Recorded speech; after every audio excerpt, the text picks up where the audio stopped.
So hello and welcome to my YouTube channel Indian politics to the point series में हम polity से related important concept को बहुत ही brief और clear way में डिस्कस करते हैं।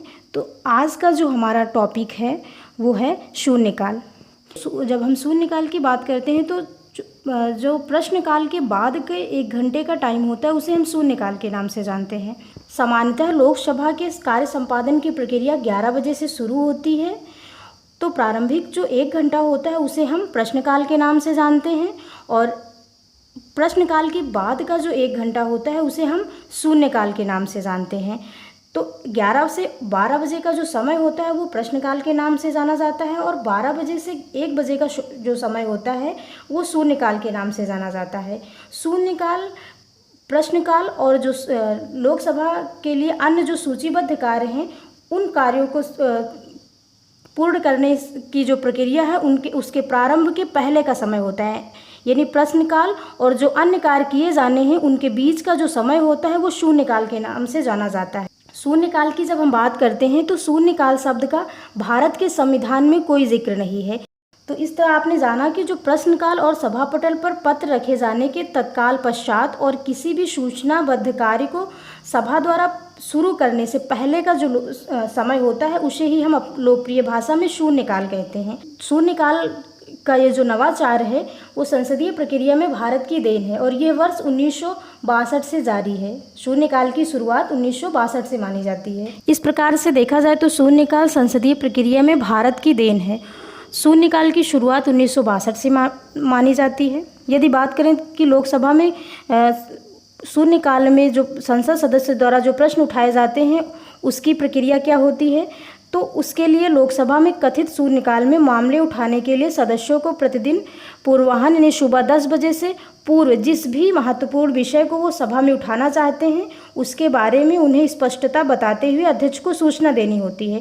यानी शून्यकाल में जो कि 12 से 1 बजे का समय होता है उसमें संसद के सदस्यों को जो भी प्रश्न उठाने हैं उसकी स्पष्ट सूचना अध्यक्ष को 10 बजे तक देनी होती है। और शून्यकाल में उठाए जाने वाले प्रश्न यानी कौन से प्रश्न शून्यकाल में उठाए जाएंगे और कौन से नहीं उठाए जाएंगे इसकी अनुमति अध्यक्ष पर निर्भर करती है। यानी मामलों को उठाने या न उठाने की अनुमति अध्यक्ष देता है। संसदीय प्रक्रिया में शून्यकाल को औपचारिक मान्यता प्राप्त नहीं है। यानी जब हम बात करें कि शून्यकाल का भारत के संविधान में जिक्र है या नहीं, तो शून्यकाल भारत के संविधान में शून्यकाल का कोई जिक्र नहीं है। यानी इसे औपचारिक रूप से मान्यता नहीं दी गई है। ये एक प्रकार से अनौपचारिक प्रक्रिया है शून्यकाल।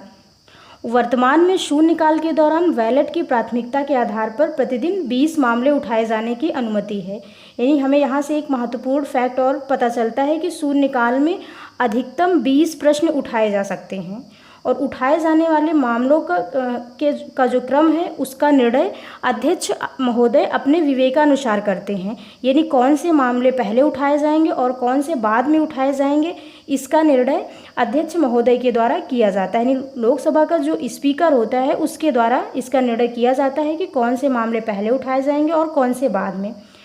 तो पहले चरण में जैसे कि जो पहला चरण होता है उसमें जो अविलंबनीय राष्ट्रीय और अंतर्राष्ट्रीय महत्व के 5 प्रश्न हैं या 5 मामले हैं वो उठाए जाते हैं, जैसा कि अध्यक्ष पीठ द्वारा निर्णय लिया जाए।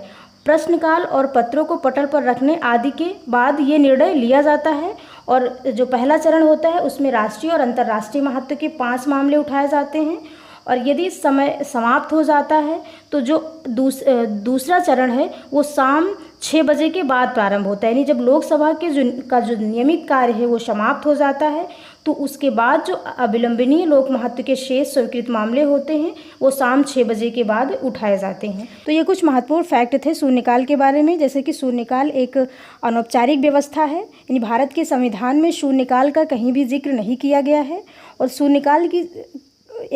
शून्यकाल जो है प्रश्नकाल के बाद का वो 1 घंटे का समय होता है जिसमें लोकसभा के सदस्य अविलंबनीय लोक महत्व के मामलों को लोकसभा में उठा सकते हैं।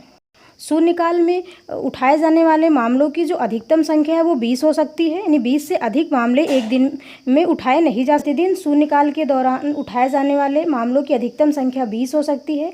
20 से अधिक मामले एक दिन में शून्यकाल के दौरान नहीं उठाए जा सकते हैं।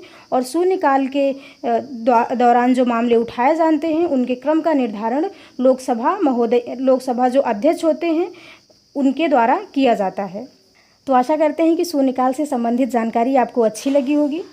अगर ये वीडियो आपको पसंद आया हो तो इसे लाइक और शेयर करें, तो चैनल को सब्सक्राइब करें। Thank you, keep supporting.